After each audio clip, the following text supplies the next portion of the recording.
بسم اللہ الرحمن الرحیم۔ اللہم صلی علی محمد و آل محمد۔ مولائے کائنات امیر المومنین امام علی علیہ السلام نے نہج البلاغہ کے خطبہ نمبر 184 میں جانوروں کی عجیب و غریب آفرینش کا ذکر فرمایا۔ اس خطبہ کے ایک جز میں آپ نے فرمایا، اگر لوگ اللہ کی عظیم الشان قدرتوں اور بلند پایہ نعمتوں میں غور و فکر کریں تو سیدھی راہ کی طرف پلٹ آئیں اور دوزخ کے عذاب سے خوف کھانے لگیں، لیکن دل بیمار ہیں اور بصیرتیں کھوئی ہوئی ہیں۔ کیا وہ لوگ ان چھوٹے چھوٹے جانوروں کو کہ جنہیں اللہ نے پیدا کیا نہیں دیکھتے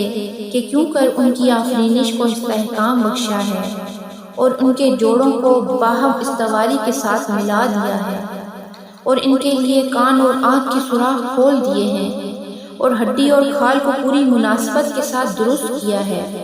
ذرا اس چونٹی کی طرف دیکھیے کہ اس کی جسامت کے اختصار اور شکل و صورت کی باریکی کے عالم میں نظر کرو تو اتنی چھوٹی کہ گوشہ چشم سے بمشکل دکھائی دے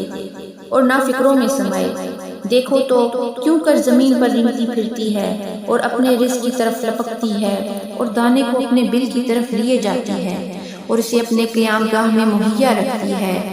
اور گرمیوں میں جاڑے کے موسم کے لیے اور قوت و توانائی کے زمانے میں عجز و درماندگی کے دنوں کے لیے ذخیرہ اکٹھا کر لیتی ہے۔ اس کی روزی کا ذمہ لیا جا چکا ہے اور اس کے مناسب حال رزق اسے پہنچتا رہتا ہے۔ اللہ اس سے تغافل نہیں برتتا اور صاحب عطا و جزا اسے محروم نہیں رکھتا، اگرچہ وہ خشک پتھر اور جمے ہوئے سنگخارہ کے اندر ہی کیوں نہ ہو۔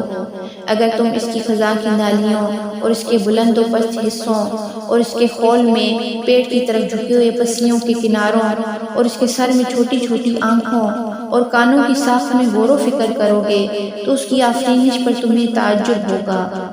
اور اس کا وصف کرنے میں تمہیں تعجب اٹھانا پڑے گا۔ بلند و برتر ہے وہ اللہ کہ جس نے اس کو اس کے پیروں پر کھڑا کر دیا اور ستونوں پر اس کی بنیاد رکھی۔ اس کے بنانے میں کوئی بنانے والا اس کا شریک نہیں ہوا اور نہ اس کے پیدا کرنے میں کسی قادر و توانا نے اس کا ہاتھ بٹایا ہے۔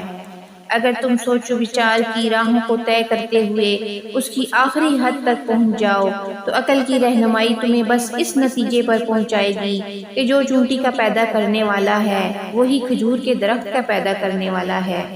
کیونکہ ہر چیز کی تفصیل لطافت و باریکی لیے ہوئے ہے اور ہر ذی حیات کے مختلف اعضاء میں باریک سا فرق ہے۔ اس کی مخلوقات میں بڑی اور چھوٹی، بھاری اور ہلکی، طاقتور اور کمزور، تمام چیزیں یکساں ہیں اور یوں ہی آسمان، فضا، ہوا اور پانی برابر ہیں۔ لہٰذا تم سورج، چاند، سبزے، درخت، پانی اور پتھر کی طرف دیکھو اور اس رات دن کے یکے بعد دیگرے آنے جانے کو دیکھو اور ان دریاؤں کے جاری ہونے کو دیکھو اور ان پہاڑوں کی بہتات اور ان چوٹیوں کی اونچان پر نگاہ دوڑاؤ اور ان نعمتوں اور قسم قسم کی زبانوں کے اختلاف پر نظر کرو۔ اس کے بعد افسوس ہے ان پر جو قضاء و قدر کی مالک ذات اور نظم و انضباط کے قائم کرنے والی ہستی سے انکار کریں۔ انہوں نے تو یہ سمجھ رکھا ہے کہ وہ خاص پھوس کی طرح خود بخود اگ آئے ہیں، نہ ان کا کوئی بولنے والا ہے اور نہ ان کی گوناگون صورتوں کا کوئی بنانے والا ہے۔ انہوں نے اپنے اس دعوے کی بنیاد کسی دلیل پر نہیں رکھی اور نہ سنی سنائی باتوں کی تحقیق کی ہے۔ ذرا سوچو تو کیا کوئی عمارت بغیر بنانے والے کے ہوا کرتی ہے اور کوئی جرم بغیر مجرم کے ہوتا ہے؟ اگر چاہو تو چونٹی کی طرح ٹڈی کے متعلق بھی کچھ کہوں۔ اللہ نے اس کے لیے لال ببو کا 2 آنکھیں پیدا کیں اور اس کی آنکھوں کے چاند سے دونوں حلقوں کے چراغ روشن کیے اور اس کے لیے بہت ہی چھوٹے چھوٹے کان بنائے اور مناسب و معتدل منہ کا شگاف بنایا اور اس کے حس کو قوی اور تیز قرار دیا اور ایسے 2 دانت بنائے کہ جن سے وہ پتیوں کو کاٹتی ہے اور درانتی کی طرح کے 2 پیر دیے کہ جن سے وہ گھاس پات کو پکڑتی ہے۔ کاشتکار اپنی زراعت کے بارے میں اس سے ہراساں رہتے ہیں۔ اگر وہ اپنے جتھوں کو سمیٹ لیں جب بھی اس ٹڈی دل کا ہنکنانا ان کے بس سے باہر ہے،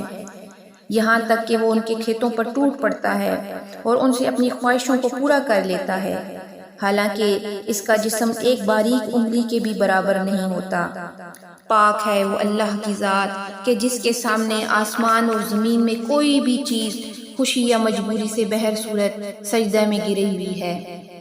اور اس کے لیے رخسار اور چہرے کو خاک پر مل رہی ہے، اور عز و انکسار سے اس کے آگے سرنگوں ہے،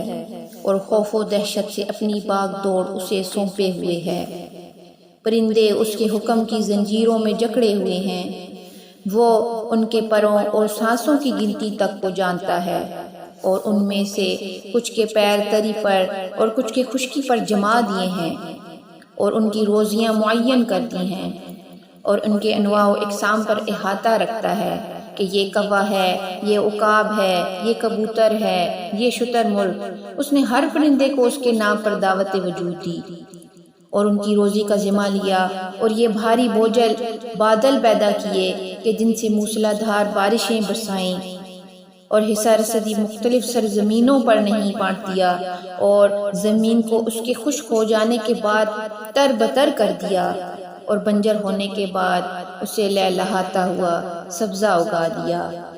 یہ تمام تعریفیں اللہ کے لیے جو بزرگ و برتر ہے۔ تو کوئی ہے جو اللہ کی طرف آنے کی کوشش کرے اور مولا امام کائنات امیر المومنین علی علیہ السلام کے اس خطبے سے کچھ سبق سیکھے۔